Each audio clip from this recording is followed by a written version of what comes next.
Hi guys, నేను మీ Kalyani. Welcome back to Puchamma lifestyle 319. అందరూ బాగున్నారా? నేనైతే చాలా బాగున్నానండి. మీరు ఎలా ఉన్నారు? కామెంట్ సెక్షన్లో కామెంట్ చేసేసేయండి. ఈ వీడియో మార్నింగ్ టు ఈవినింగ్ వరకు అయితే షూట్ చేశాను. వీడియోలోకి వెళ్ళిపోదాం. ఇంకా మార్నింగే లేచి లేవగానే అయితే ఫ్రెష్ అప్ అయిపోయి ఇంటి గుమ్మాలు అన్నీ క్లీన్ చేసి పెట్టుకున్నాను. దాని తర్వాత కొద్దిగా ఉప్మాను అయితే ప్రిపేర్ చేశానండి. ఉప్మా ప్రిపేర్ చేసుకున్న తర్వాత బన్నీ బాబు అప్పటికే మార్నింగే రెడీ అయిపోయాడు స్కూల్కి అని త్వరగా బయలుదేరిపోతానని. ఇంకా బన్నీకి అయితే కొద్దిగా ఉప్మా పెట్టేశాను. బన్నీ ఇంకా ఇక్కడైతే ఉప్మా తింటున్నాడండి. ఉప్మా తినేటప్పుడు చిన్న వీడియో తీశాను. నెక్స్ట్ అయితే ఈ వీడియోలో మీకు మంచి రెసిపీ కూడా షేర్ చేస్తున్నాను. ఆ విషయమే చెప్తున్నాను అనమాట. నెక్స్ట్ అయితే బన్నీ టిఫిన్ చేసేసి మా హస్బెండ్కి అయితే క్యారేజ్ కోసం అన్ని ప్రిపరేషన్స్ అవుతున్నాయి. ఇంకా ఈలోపు పప్పుచారు అనేసి పెట్టుకున్నాను, పప్పుచారు చేద్దామని. అందుకోసం అయితే గ్యాస్ మీద పెట్టేసి నేను కూడా ఫ్రెష్ అప్ అయిపోయి దీపారాధన కూడా చేసుకున్నాను.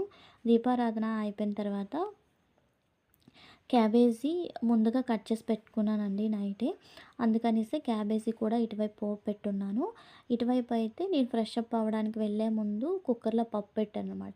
ఇంకా వచ్చిన తర్వాత పులుపు నెక్స్ట్ వెజిటేబుల్స్ అన్నీ వేసుకుంటాం కదా, అవన్నీ వేసుకుని దీపారాధన చేసుకున్నాను. ఇంకా దీపారాధన అన్నీ అయ్యేసరికి ఇంకా పులుపు అనేది మరిగిందనమాట. ఇటువైపు అయితే పోపు పెట్టుకున్నాను. పప్పుచారు అనేది, పప్పుచారులో వెజిటేబుల్స్ ఎక్కువేమీ వేయలేదండి. టమోటా, బెండకాయ అవే వేసుకున్నాను. వెజిటేబుల్స్ అనేవి నిండుకున్నాయి. బెండకాయ ఉంటే నిన్న వీడియోలో చెప్పా కదా, బెండకాయ ఫ్రై చేస్తానని. అందులోనే ఒక 4 అలా బెండకాయలనే ఉంచుకున్నాను. ఆ బెండకాయ టమోటా వేసి అయితే పప్పుచారు అనేది ప్రిపేర్ చేసుకున్నాను. పోపు కూడా పెట్టుకున్నానండి. పోపు పెట్టుకున్నాక అలా చూపిస్తున్నాను అనమాట. కొత్తిమీరతో అయితే గార్నిష్ చేసుకున్నాక పప్పుచారు రెడీ అయిపోయింది. కొద్దిగా చల్లారుతుంది అయితే అనేసి సైడ్ని పెట్టేస్తాను. నెక్స్ట్ అయితే ఇటువైపు కర్రీ పెట్టానని చెప్పాను కదా, కర్రీ కూడా రెడీ అయిపోయింది. పప్పుచారుతో క్యాబేజీ ఏంటి అనుకోవచ్చు. నాకు ఆ రోజు ఫుల్ ఫీవర్ అండి. ఫీవర్ వల్ల ఇంకా బంగాళదుంప కానీ ఇవేం కుక్ చేసిన ఇంకా బాడీ పెయిన్స్ లాగా ఉంటుంది. బాడీ పెయిన్స్తోనే నాకు ఫీవర్ వస్తుంది. ఈ మధ్యన డీప్ క్లీనింగ్ అనేది పెట్టాను కదా సంక్రాంతి అని, దానివల్ల ఫీవర్ అనమాట. అందుకనేసి ఇంకా బంగాళదుంప కుక్ చేయకుండా మామూలుగా టమోటా వేసి క్యాబేజీ కర్రీ అయితే ప్రిపేర్ చేసేసాను క్యారేజ్లోకి. ఇంకా ఈ 2 కాంబినేషన్ ఎలా ఉంటుంది ఏంటనేది కామెంట్ సెక్షన్లో కామెంట్ చేయండి. మీరు ఎప్పుడైనా ఎలా తయారు చేస్తారా లేదనేది. నెక్స్ట్ వచ్చేసరికి ఇవన్నీ అయిపోయిన తర్వాత వెంకటేశ్వర స్వామి టెంపుల్కి అయితే వచ్చాను. ముందు రోజే అలా చిన్న పని ఉందని బయటికి వెళ్ళేటప్పుడు కొబ్బరికాయ తీసుకొచ్చానండి. కొబ్బరికాయ తీసుకొచ్చేసాను, పేరు పెట్టేసానని వచ్చాను. అసలు రావడానికి కూడా అస్సలు బాడీ అనేది సహకరించలేదండి. మళ్ళీ నడుచుకుంటూ రావాలి అనేసి అయితే అనుకున్నాను, కానీ కొబ్బరికాయ తీసుకొచ్చాం కదా, ఇంకా టెంపుల్కి రావాలనేసి అయితే వచ్చాను. ఫేస్ చూసారు కదా, చాలా డల్గా ఉంది. అప్పటికే హెడ్ బాత్ చేసి అలా చిన్న క్లిప్ అయితే, అంటే జడ కూడా వేసుకోలేదు, మామూలుగా అలా అయితే టెంపుల్కి వచ్చేసాను. టెంపుల్కి వచ్చేటప్పుడు అలా చిన్న వీడియో క్లిప్ అయితే తీసుకున్నాను.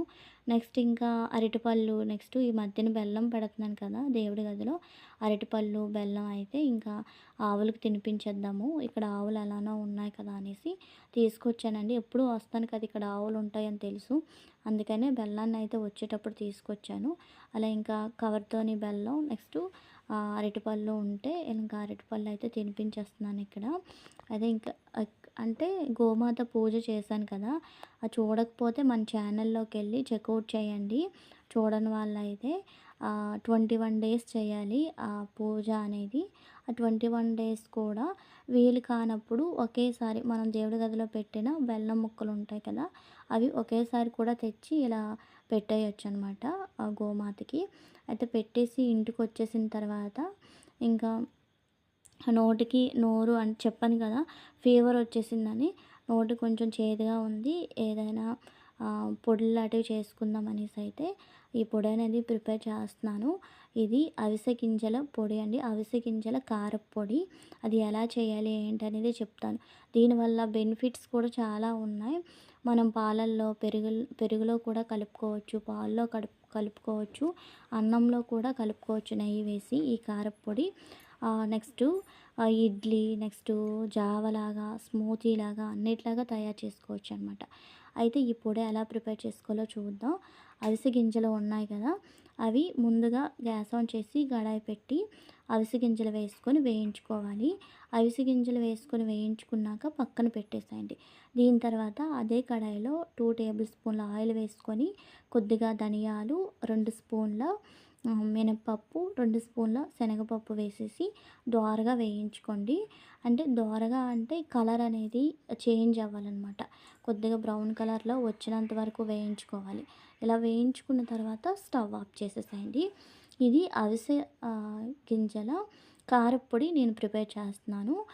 మీరు నార్మల్‌గా పొడి చేసుకోవాలనుకుంటే ఇలా నేను వేయించుకున్నాను కదా, వేయించుకొని పొడి చేసుకొని పక్కన పెట్టుకుంటే ఇది పాలల్లో, పెరుగుల్లో కూడా అంటే పెరుగులో కూడా వేసుకొని తాగొచ్చు. అయితే నెక్స్ట్ అయితే ఇంకా వేయించుకున్న అవిసె గింజల్ని ఫస్ట్ మిక్సీ చేసి పక్కన పెట్టేసేయండి. ఇప్పుడు అదే మిక్సీ బౌల్‌లో ముందుగా వేయించి పెట్టుకున్న మినపప్పు, శనగపప్పు ఉంది కదా, అది కూడా వేసి మిక్సీ జార్‌లో వేసి మిక్సీ పట్టేయండి.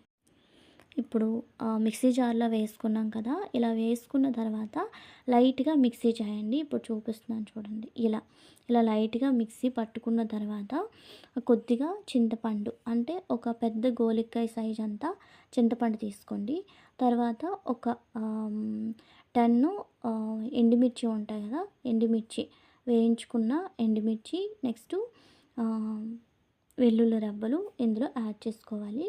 నెక్స్ట్ అయితే ఒక స్పూన్‌తో సరిపడినంత, ఆ క్వాంటిటీకి సరిపడినంత ఉప్పునైతే యాడ్ చేసుకోండి. యాడ్ చేసుకొని అలా మిక్సీ జార్‌లో వేసి మిక్సీ పట్టేయండి మెత్తగా. ఇప్పుడు మనం ముందుగా మిక్సీ చేసుకున్నాం కదా, అవిసె గింజల పొడి, ఆ పొడిని కూడా వేసేసి మళ్ళీ ఒకసారి మిక్సీ పట్టిస్తే ఈ పొడి, ఆ పొడి కలిపి మనకి చూసారు కదా, అవిసె గింజల పొడి అనేది ప్రిపేర్ అయిపోతుంది. ఇది రోజుకి 1 స్పూన్ వేసుకొని తింటే మనకి హెల్తీగా ఉంటాము. నెక్స్ట్ మనకి అనారోగ్యాలు అనేవి దరిచేరకుండా ఉంటాయి. నెక్స్ట్ ఇది చాలా హెల్తీ ఫుడ్ అండి. ఇంకోటి ఏంటి అనేసంటే 1 స్పూన్‌కి మించి ఎక్కువ తినొద్దు రోజుకి. దీనివల్ల గ్యాస్ పట్టడం, కడుపు ఉబ్బరంగా ఉండడం, నెక్స్ట్ ఇంకా పడకపోతే వాంతులు అటువంటివి అవుతాయన్నమాట. అందుకని లైట్‌గానే తీసుకోండి. ఇలా చేసుకొని పెట్టుకుంటే ఈ పొడి అనేది ఫ్రిడ్జ్‌లో పెట్టుకుంటే 1 మంత్, 2 మంత్స్ ఉంటుంది. బయట అలా వదిలేస్తే మాత్రం 1 మంత్ నిల్వ ఉంటుంది. ఇది 1 మంత్‌కి మించి ఎక్కువ ఉండకూడదనమాట. ఇలా తయారు చేసుకున్న పొడి పాడైపోతుంది. 1 మంత్ అయితే యూజ్ చేసుకోవచ్చు. ఇలా తయారు చేసుకొని పెట్టుకుంటే మీరు ఎప్పుడు కావాలంటే అప్పుడు హెల్తీగా, ఇది పీసీఓడికి కూడా బాగా పనిచేస్తుంది. పీసీఓడి ఉన్నవాళ్ళు ఈ పొడి వేసుకొని తింటే పీసీఓడి అనేది చాలా వరకు తగ్గుతుందనమాట. అయితే అవిసె గింజల కారప్పొడి ఎలా ప్రిపేర్ చేసుకోవాలో చూసారు కదా.